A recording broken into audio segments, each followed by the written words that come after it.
Hello दोस्तों, कैसे हैं आप लोग। मैं राहुल आप सभी का अपने यूट्यूब चैनल एग्रीकल्चर और मैं फिर से स्वागत करता हूं। आज मैं लेकर आया बेहतरीन कोर्स का, इसका नाम है बीटेक एग्रीकल्चर।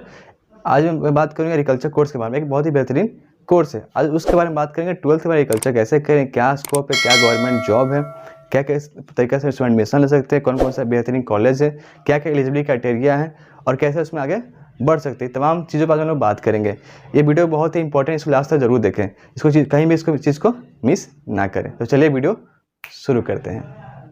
तो दोस्तों, अब हम लोग जानते हैं बीटेक एग्रीकल्चर क्या है। तो बीटेक एग्रीकल्चर एक इंजीनियरिंग कोर्स है जो एग्रीकल्चर का ही ब्रांच है। ये बेसिकली 4 साल का कोर्स होता है। इसमें होता क्या है, तो इसमें साइंस और टेक्नोलॉजी यूज करके एग्रीकल्चर के प्रोडक्शन को बढ़ाया जाता है। इसमें यूज किया जाता है ऑटोमेशन, फार्म मशीनरी यूज किया जाता है, नया टेक्नोलॉजी लाया जाता है। इसमें लोग बेसिकली इंजीनियर लोग क्या करते हैं कि ऐसा कैसे कुछ मशीन यूज करते हैं, ऐसा ऐसा टेक्नोलॉजी यूज करते हैं जिससे क्रॉप प्रोडक्शन अच्छा हो जाए, फार्मर्स का लाइफ बहुत ही बेहतरीन हो जाता है। ये बहुत ही इमर्जिंग करियर स्कोप है और बहुत ही बेहतरीन कोर्स भी है।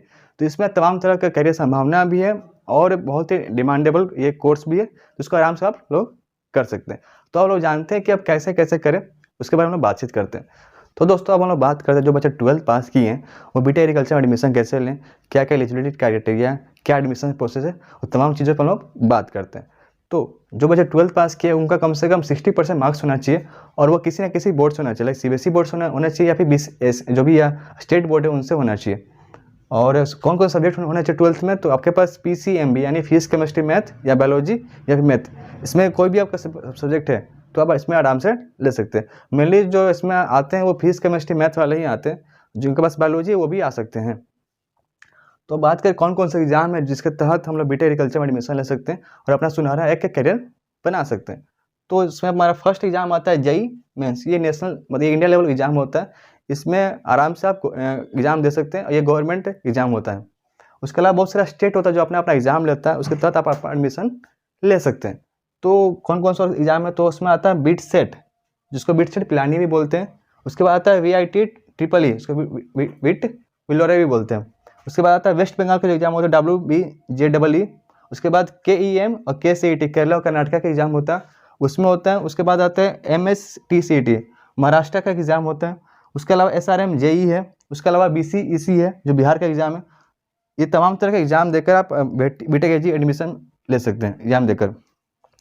अब बात करूँ ऑनलाइन एवरेज में बात करूँ क्या फीस से लगता है, तो फीस का बात करूँ तो ऑनलाइन एवरेज बात करूँ तो 40,000 से लेकर 4 लाख आराम से होता है। डिपेंड करता है कौन सा कॉलेज में एडमिशन ले रहे हैं।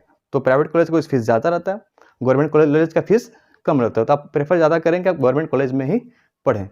तो हम लोग बात करते हैं कौन कौन से कॉलेजेस हैं जिसमें आप एडमिशन लेकर पढ़ सकते हैं। तो यहाँ पर मैं कुछ टॉप कॉलेजेस का नाम लेकर लिखा हूँ जहाँ पर आप एडमिशन लेकर अपना करियर बना सकते हैं। तो कुछ कॉलेजेस हैं जैसे Hindustan college of engineering and technology जो कोयम्बटूर तमिलनाडु में, उसमें आप एडमिशन ले सकते हैं। उसके अलावा और कौन कौन सा है, तो आप महात्मा फुले कृषि विद्यापीठ जो महाराष्ट्र का जो बेहतरीन कॉलेज उसमें आप एडमिशन ले सकते हैं। उसके अलावा कौन कौन सा, तो IISc बेंगलोर कर्नाटका का। उसके अलावा कॉलेज ऑफ एग्रीकल्चर जो बेंगलोर का, उसमें आप एडमिशन ले सकते हैं। उसके अलावा आचार्य NG रंगा एग्रीकल्चर यूनिवर्सिटी जो आंध्र प्रदेश का कॉलेज है, उसमें आप एडमिशन ले सकते हैं। उसके अलावा आप IIT कॉलेज में भी पढ़ सकते हैं। तो IIT कौन कौन सा, तो IIT खड़गपुर हुआ, IIT रुड़की, इसके अलावा भी IIT जहाँ पर आप एडमिशन लेके पढ़ सकते हैं। उसके अलावा NIT सिलचार है। उसके अलावा निम्स यूनिवर्सिटी जो जयपुर का जो बेहतरीन कॉलेज में आता है उसमें आप पढ़ सकते हैं। उसके अलावा आनंद एग्रीकल्चर यूनिवर्सिटी जो गुजरात का है वहाँ पर आप पढ़ सकते हैं। उसके अलावा चेन्नई इंस्टीट्यूट ऑफ टेक्नोलॉजी यहाँ भी आप पढ़ सकते हैं। ये तमाम तरह के जो मैंने कॉलेज का लिस्ट बनाया, इसके अलावा भी बहुत सारे कॉलेज जाकर आप एडमिशन ले सकते हैं। तो दोस्तों, अब हम बात करते हैं jobs and career scope of BTech agriculture कि करियर स्कोप कितना है। तो इसका बहुत ही बेहतरीन करियर स्कोप है और बहुत इमरजेंसी सेक्टर भी है, क्योंकि जब तक लोग हैं तो तब तक एग्रीकल्चर है और तब तक इंजीनियर है, और इसमें हमेशा इन्वॉल्वमेंट होता रहेगा, इसमें हमेशा इंप्रूवमेंट होता रहेगा। और जब तक इंजीनियर रहेंगे तो तब तक क्रॉप का इंप्रूवमेंट होगा, फार्मर्स का लाइफ अच्छा होगा। और इंजीनियर का काम ही होता है लोगों का लाइफ का सोल्यूशन करते रहना, उनका लाइफ ईजी बनाना।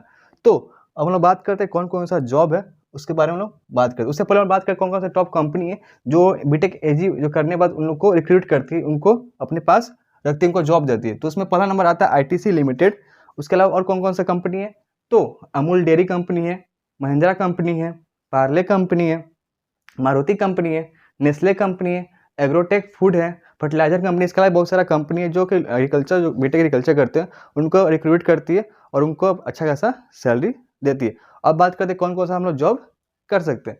तो जॉब हमारा बहुत सारा है, इसमें कोई ना कोई जो मुख्य जो जॉब एग्रीकल्चर वालों को पसंद होता है या फिर जो मुख्य जॉब मिलता है, तो उस पर मैंने लिस्ट बनाया आपको बताता हूँ। तो आप कर सकते हैं एग्रीकल्चर इंजीनियर के तहत आप कर सकते हैं, प्रोजेक्ट मैनेजर आप के तहत आप कर सकते हैं, या प्रोजेक्ट मैनेजर बन सकते हैं, एग्रोनॉमिस्ट आप बन सकते हैं, क्रॉप इंजीनियर का जॉब आप कर सकते हैं। और कौन कौन सा जॉब आप कर सकते हैं, तो रिसर्च एनालिस्ट कर सकते हैं, मतलब जिसको रिसर्च में इंटरेस्ट है, उसका एनालिसिस करना पसंद है, तो ये जॉब आराम से लोग कर सकते हैं। माइक्रोबायोलॉजिस्ट आप बन सकते हैं, जिसको माइक्रोब्स में इंटरेस्ट है, माइक्रो इकोलॉजी में आपको इंटरेस्ट है, उसमें आप कर सकते हैं जॉब। फर्टिलाइजर फर्म्स में, फर्टिलाइजर कंपनी में बहुत से अच्छा जॉब निकलती है, उसमें आप कर सकते हैं। उसके अलावा आप सॉइल साइंटिस्ट बन सकते हैं, जिसको इंटरेस्ट है सॉइल के बारे में जानना, सॉइल क्या क्या क्या ब्रांचेज है, कैसे काम करती है, कौन कौन से उसमें माइक्रोब्स पाए जाते हैं, कैसे प्लांट को न्यूट्रिएंट देता है, वो तमाम चीज़ों के बारे में आप जान सकते हैं। उसके अलावा फूड प्रोडक्ट प्रोसेसिंग, कैसे फूड का प्रोसेसिंग किया जाता है, कौन कौन से प्रोडक्ट बनते हैं, उसमें आप जॉब कर सकते हैं। उसके अलावा सेल्स एंड मार्केटिंग, जो कि बहुत ही बेहतरीन जॉब है। सेल्स मार्केटिंग में जितना अच्छा आप सेल्स करेंगे, जितना अच्छा मार्केटिंग करेंगे, उतना अच्छा आपका पैकेज बढ़ता जाएगा, उतना अच्छा आपका सैलरी भी बढ़ती जाएगी।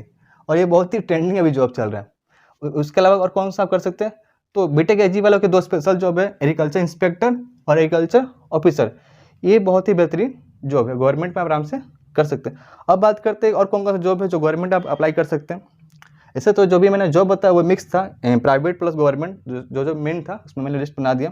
उसके अलावा और कौन सा गवर्नमेंट जॉब है जो आपको बीटेक एजी वाला कर सकते हैं, तो कुछ जो नॉन टेक्निकल, जो बीटेक एजी के अलावा बाकी लोग जो ग्रेजुएशन कर चुके हैं, वो लोग भी अप्लाई कर सकते हैं। जैसे में क्या होता है कि SSC CGL, जो कि बहुत ही फेमस एग्जाम होता है, इसमें आप फॉर्म भर सकते हैं, इसमें अप्लाई कर सकते हैं। उसके अलावा बैंकिंग में आपको इंटरेस्ट है तो IBPS PO, SBI PO, जो बहुत ही फेमस जॉब, उसमें आप कर सकते हैं। इसके अलावा फूड कॉर्पोरेशन ऑफ इंडिया, उसके अलावा आप UPSC का भी एग्जाम दे सकते हैं, इसमें भी आप जॉब का करियर बना सकते हैं। उसके अलावा बैंक है, रेलवे, तो तमाम तरह का जॉब है जहाँ पे आप कर सकते हैं। अब बात करते हैं सैलरी, यानी पैसा कितना मिलेगा। तो बात करें ऑन एवरेज, तो ये अलग अलग फील्ड का अलग अलग पैसा होता है।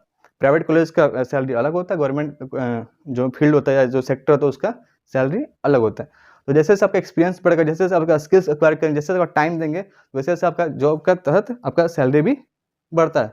तो मैं बात करूँ ऑन एवरेज प्राइवेट सेक्टर में जो भी कंपनियां रिक्रूट करती हैं या जो भी आप जहाँ अप्लाई करके आप जॉब करते हैं, तो क्या मिलता है, तो प्राइवेट जो सेक्टर में जो बच्चे बीटेक एजी किए हैं, तो फ्रेशर होते हैं, उनको ज़्यादा एक्सपीरियंस होते नहीं है, तो फीस मतलब सैलरी भी बहुत कम मिलती है। ऑन एवरेज में बात करूँ तो 20,000 से लेकर 40,000 पर मंथ लोग निकाल लेते हैं, आई मीन कमा लेते हैं, और मिलता भी है। और बात करें गवर्नमेंट सेक्टर में कितना पैसा मिलता है, तो 30,000 से लेकर 1 लाख तक लोग कमा लेते हैं। और ये ऐसा इतना रुका भी नहीं रहता, जैसे जैसे आपका एक्सपीरियंस बढ़ेगा वैसे वैसे आपका बढ़ते भी चला जाता है। तो दोस्तों उम्मीद करते हैं आज का वीडियो आपके लिए बहुत फायदेमंद रहा होगा। आज का वीडियो मैंने करियर स्कोप के तहत बनाया गया था वीडियो था, या जो बच्चे 12th पास किए उनके लिए बहुत ही बेहतरीन रहा होगा। तो इस वीडियो में आपको कौन सा पार्ट अच्छा लगा हमें कमेंट करके जरूर बताएं, और ये भी कमेंट करके बताएं कि आपको नेक्स्ट वीडियो कौन सा टॉपिक पे चाहिए।